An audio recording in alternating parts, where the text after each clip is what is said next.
Welcome to SEC Media Days in Hoover, Alabama with Matt Moscona from ESPN Baton Rouge. You can join him there.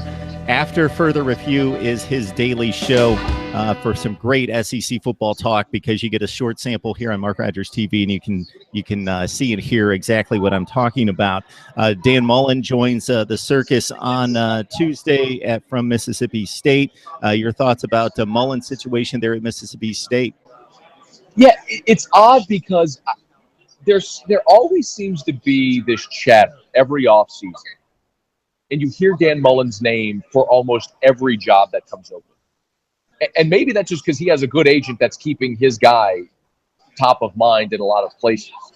But Dan Mullen's been at Mississippi State for a decade now. It's remarkable, in 9 years in for Dan Mullen, that he's had the consistent, sustained success that he has. This is arguably the greatest period in Mississippi State football history, the greatest decade run that he's had. And he has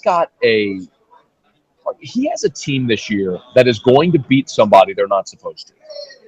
Because you look at that offense where they've got a potential first-round draft pick on the offensive line, and they got a quarterback in Nick Fitzgerald, who a lot of people may not know that name, but he was actually second in the SEC last year in rushing to Darius Geis, over 1,300 rush yards. He's 6'5", he runs a 4.5 40. Nick Fitzgerald is the kind of dynamic playmaker that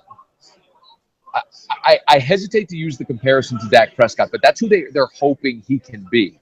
He's got the big arm. If he can refine his passing game, he is going to be dynamic and give defensive coordinators fits. Now, the other thing that's interesting about Mississippi State is a year ago, they were dreadful on defense. They were one of the worst in the secondary in America. They had a first-year coordinator. They've replaced him with Todd Grantham, who's been everywhere, from the NFL to the University of Georgia, most recently Louisville. Now he's in Starkville. He's installing a 3-4. And also Dan Mullen did something this offseason that's been rare in his time in Starkville. He went heavy in the JUCO market.